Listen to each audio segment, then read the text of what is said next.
I'm just gonna apologize straight out for the noise, but it's like ridiculously hot in my room right now, and I had my bedroom door open, but my cat was tweaking, so I had to kick her out.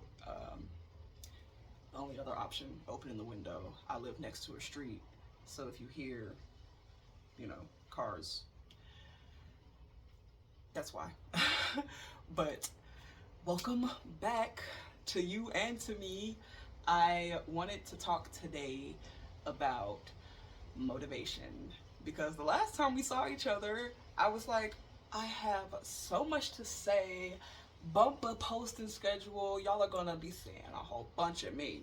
And then I posted like one video out of order, and then I posted a short, and then that was it.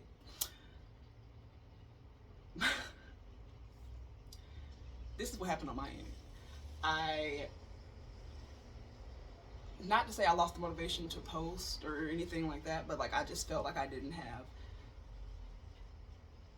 not even that I didn't have anything to say, because I have topics and things that I want to talk about written down and all of this. I just felt that like I wasn't in a place to present myself properly whenever time came for me to be like, okay, I have some time now, let me record. It's like, well, that means I need to go do my makeup and this, that, and the other. And if I do all of that, then will I even have, enough time to record? Or like, do I like to record, take it all off, get ready for bed and be in bed on time, making up all these excuses. And today I just kind of forced myself to say, bump it. We're going to sit down in front of the camera. We're no makeup on the face. We're just going to go. Like, because I felt myself falling back into that, oh, well, I need to do my makeup and da da da da. And it's like, I don't need to do anything. What I want to do is speak to you all. And so that's what I'm going to do. I'm not going to allow myself to talk myself out of doing things that I know that I need to be doing. And this journey has taught me that a lot of the times what you are manifesting, what you are praying for, that thing that you're just waiting, your desired outcome, it comes to you in the form of ideas of what you should be doing. And it comes to you in the motivation to do those things. And what I was going through, what I'm sure a lot of people go through, is that my old self, the part of me that doesn't want to be unalive, the part of me that's like, hey, but we've spent so much time together, I like it here. That part does not want me to leave it. It doesn't want me to leave it behind. And so it's going to do everything in its power to stop me from getting my desired outcomes. And those random motivations that I get, those random ideas that I have where I'm like, wow, I should really share this with the world. Those are the things that are going to pull me out of my current reality and into my desired one. And that's why they just feel so random and popped up. They're not random. They are literally what I need to be doing to stay on my path of whatever you want to call it, my path to my desired outcomes. And the old me, not wanting that, convinces me that I don't have X, Y, or Z. I don't have the energy. I don't have the time. I don't have the motivation. I don't have the, this, that, or the other. I don't have an audience. I don't have, the most eloquent way of doing things. I don't have scripts written down. It just comes with all these excuses for why you can't be doing what it is that you need to be doing and that you need to be doing. Because if you didn't need to be doing it, you would never have the idea to do it in the first place. And when I came to that conclusion, I was like, okay, so now I'm going to, whenever I get that little hint of gadonka that's like, hey, but you probably, that perfectionism, whenever she tries to peek her little head into the mix, I'm just going to say, I love you. I appreciate the life that we've lived together, but progress and not perfection. And so today, we're going to do what we can do today. And if that means hopping on this camera with no makeup on my face, hopping up on this camera in my work uniform, hopping into this camera, at the train station. Whenever I get called to get on screen for y'all, that's what I'm going to do. That's what I'm going to do. And I would like for everybody to do that same thing with them. Like, if you get called to do something, do it. Don't allow yourself to come up with excuses for why you can't be doing it, or why you shouldn't be doing it, or why right now isn't the time to be doing it. If right now wasn't the time to be doing it, you wouldn't have a thought to do it. Obviously, I'm talking about like making your life better, making the world a better place. I'm not talking about, acting on every impulse. Have impulse control. I'm talking about going after your goals and things that will better, again, your life and the world as a whole, because that's what we're all here to do. Ideally, the more better your life gets, the more better the world gets. I think more better is a turn of phrase. Like, I think that's how those words go together. But yes. So essentially what I've come to realize is that sometimes your answered prayer, sometimes that manifestation, coming into life, the divine timing, it unraveling everything and giving it to you, sometimes you get to that point. Not sometimes, I'm going to go ahead and say probably every single time you get to that point, because when you asked for clarity on something, when you prayed for this, and you manifested that you would have this job and you would be living in this zip code, this, that, and the other, after you sent those prayers, thoughts, manifestations, whatever you want to call them, out, you received back information, whether you were aware that it came because of your request or not. You sent out information and you received back information that was going to send you to that point. You might realize, like, oh, suddenly my behavior just changed, and I wasn't really trying to make any changes. I wasn't really even thinking about that, but then suddenly, boom. Like, for example, I mentioned in a previous video that I was going to start, trying to heal my back pain with sheer thought power.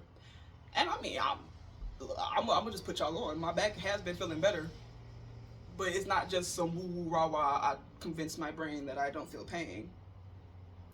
No. What happened basically immediately after I started manifesting lower back pain freedom, that immediately I started getting, like, so my YouTube algorithm, it does what it does, and I'm at a point where I am certain that it's giving me whatever I need. It's giving little egg drops, and if I'm smart enough to pick up on the clues, then I will learn the lessons that I need to be learning at the moment. But basically, as soon as I was like, trying to stop being achy, painy girl all the time, I hop on YouTube, and there's all these little videos. Well, not all. It's like first just like one random one, then it's like a couple of more, but all these videos talking about health and fitness and losing weight and getting into shape and this, that, and the other. And it wasn't until I think like yesterday that I even correlated the two. That was like, wow, I prayed for less back pain. I suddenly got the motivation to start exercising and strengthening my back muscles and my other muscles to the point where my back isn't carrying all the load. I'm losing fat, and it wasn't some grand task that I felt like I had to, accomplish. It felt natural. It made sense. It makes sense for me to be taking care of my health in a serious way. I've always had a, relatively healthy foods in my diet. Like, I would eat whole foods, this, that, and the other. One thing I realized is that I wasn't eating nearly enough food. Like, I always ate good foods. I've always been active, but I've always just basically stayed the same weight. Which was never a problem to me. I never really thought about my weight as being an issue. But I also never really thought about the fact that I was constantly in pain. I was thinking about the fact that I was constantly in pain. I never put two and two together, though. Like, I didn't have a problem with the way that I looked. I don't have a problem with the way that I look. No, never that. But I do have a problem with being in physical pain to the point where I don't even feel the physical pain because it's just always there. And it's just like, oh, yeah, I'm focusing on my back, so there is pain there. Like, that had to go. But I wasn't correlating the two things. But then suddenly, out of the blue, I'm like, oh, I should work on my fitness. I should work on my health. I should, figure out ways to be like actually healthy. And in turn, that has been helping my posture, which has been helping my back. It has, increased my ab strength, which is taking some of the load off of my back. It's just, you get the motivation to do the things that you want to do when you're supposed to be doing them. That's divine timing. That's how I've been understanding it recently. You get called to do the things that must be done for you to have what you want to have when you're supposed to. And if you answer that call, you will have no choice but to get your desired outcomes. And so when you find that you have this motivation and it was there, and then suddenly it has dissipated, it's just gone for one reason or another. It's not that the motivation is gone all the way. You still feel motivated, but now you're making a plot excuse for why you can't do something. Plot twist, the motivation is left. That is quite literally your old self trying to prevent you from moving into your desired reality, because it knows that that's the only option. If you listen to what's being told to you, and you listen to your body, you listen to your higher self when it's trying to express itself through your ego that you're living in right now, when it's trying to bridge that gap between the two of you, and it's trying to drag you closer and closer to it, that tug of war race, your old self ain't ready to just give up. It ain't just like, oh, well, you want to be better and you want to be healthy and you don't want to live with me anymore. It's okay. We're talking about a traumatized, immature, hurt little being. This thing ain't gonna just let you go. Have you ever been in a toxic relationship? Ain't that just letting you leave because you want to go? That's not how this game works. No, sweetheart. And so that back and forth pull is literally your trauma trying to keep you in it. It's the false world that you have made for yourself trying not to die out. Because if you leave, if the creator leaves, then that world is gone. It no longer exists. And everything, once it feels sentience, wants to stay sentient. Like, nobody wants to, well, you get what I'm saying. I'm not gonna say nobody wants to not be alive anymore, but generally speaking, when you give something sentience, it's considered rude to take it back. You know what I'm saying? It's like faux pas. So of course, this sentient world that you have made, full of drama and rage and all these other lower vibrational things, full of your pride and your envy and your hurt feelings, your fear. We still got to get on that one. That world, one, cannot contend with the real world. It can't win the fight. It just cannot. The only way that world gets to win the fight is by forcing you to stay in it.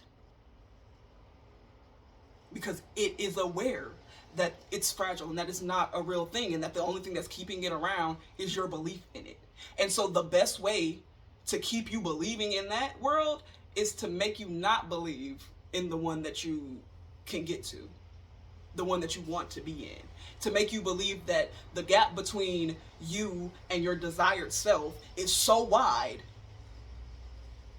that you, where you stand now, can't compete. You can't even show up to the function because you just don't have what it takes right now. Maybe you'll be better tomorrow, or next week, or next year.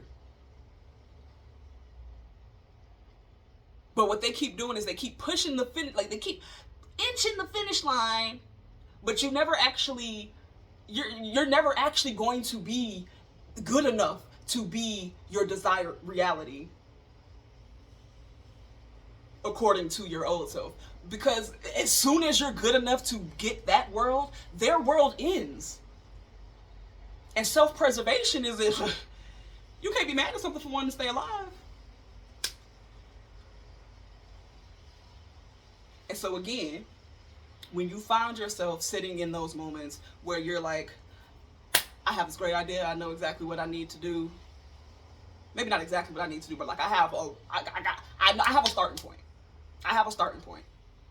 Don't stop that starting point because of this, that, or the other. Like for me, with the back thing, when I got the motivation to like start exercising, I could have said, well, I don't have a gym membership, so not start taking care of myself in general. Like, well, I don't have a gym membership, or I work at a fast food restaurant, and so like that's usually what I eat a lot of the days, and it just might be difficult right now. I should wait until I change careers or until I have more money to start focusing on my health. First of all, that's the most ignorant thing that I could have thought. If I did have those thoughts, focus on your health right now. I don't care who you are, what you're doing, where you at in life. You could be 2 years old, you could be 200. Focus on your health. Because if you make it to 200 years old, but you haven't focused on, being healthy, what's the point? Like, what's the point of being here if you can't use all of this? If you can't enjoy the world, why be in it?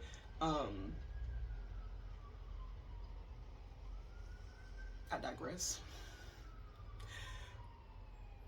But yes, if I had taken all these reasons and pushed back focusing on my health, I would still be in the exact same place that I was a month ago at the beginning of the year when I said that my back was hurting and I didn't like that and I wanted it to be different. And I would stay in that position until I got a new job, or until old me decided that I was good enough to care about myself. You are always good enough to care about yourself. You are always good enough to be who you want to be. You don't need to wait for any reason. You don't need permission from anyone. The only person who needs to give you permission to be great is yourself. You don't even need to give yourself permission. You just need to accept the fact that you are. You just gotta be like, yeah, that's me. Heard, I see it, I embody it, I accept it.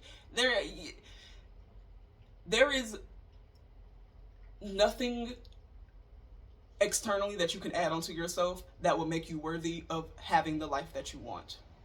And so when you have an idea of the life that you want, and then you receive back an idea of how to get there, act on it. Act on it. That's what people mean when they say manifestation doesn't, that's not a thing. You can't just sit around and pray for things and think they're going to come. They're right and they're wrong. You can't just sit around praying for stuff. You do have to participate in some way. This is a co-creation between you and whatever you want to call the other part, whether you call it God, spirit, your higher self, your angels, your ancestors, dark matter. I don't care what you call it.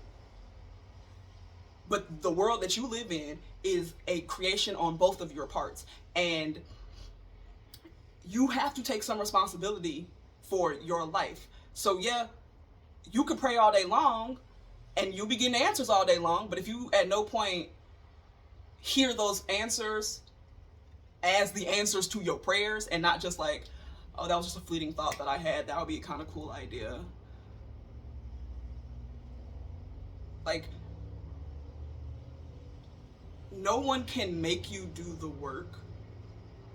Because if I give you a whole blueprint and I give you all of these bricks and mortar, and I'm like, if you build this house, you can live in it, but you just refuse to do any of the legwork, you're going to be just sitting next to a pile of bricks and mortar with a blueprint in hand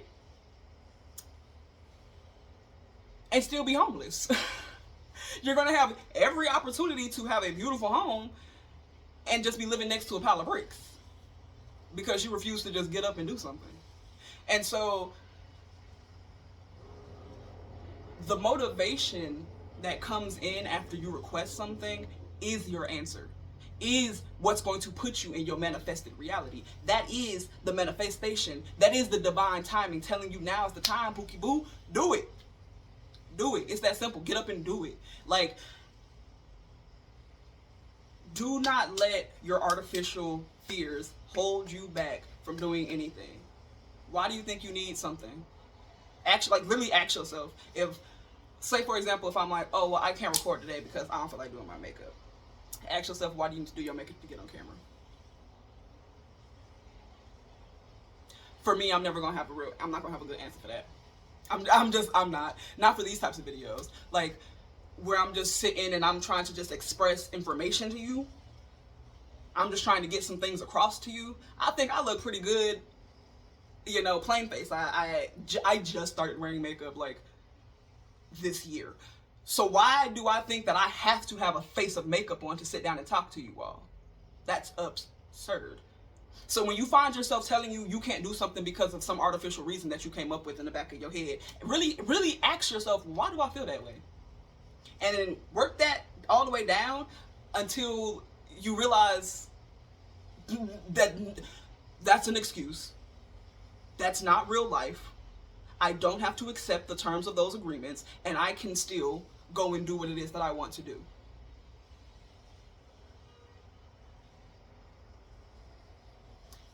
I think that's all I have to say.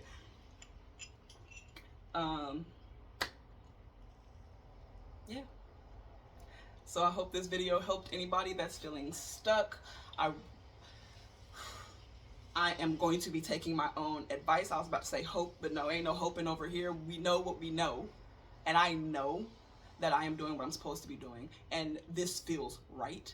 And so I'm going to keep doing it. And so if I pop up here and I'm looking crazy, don't worry. Look, just put your headphones on and cut the camera off. You know, you don't gotta look at me to listen to what I'm saying. If you find my face so offensive without, you know, makeup on or whatever it is, listen to the words that are being said to you. Don't worry about all the other stuff. Because again, you worry about artificial stuff. You're not worried about how to make your life better. And that's the problem right now. That's the problem right now. So yes, I will see y'all again soon. We are going to keep this up. And like I said, we're going to come whenever we're called to. I hope y'all love me because I love y'all so much. And keep rocking with me. I will see y'all next time. You know. 3 rules to a good, happy life. Stay safe. Have fun. Excuse me. That's number 1. Have fun. Enjoy it. Enjoy it. Like I said, ain't no point if you're not enjoying it. I had so much fun. My necklace literally just fell off my neck. Heard. 2, stay safe. And 3, stay hydrated. That is like, if you're not hydrated, you're not having fun, and you're not staying safe. So really, that's rule number 1. But I love you guys. Peace. Have a great one.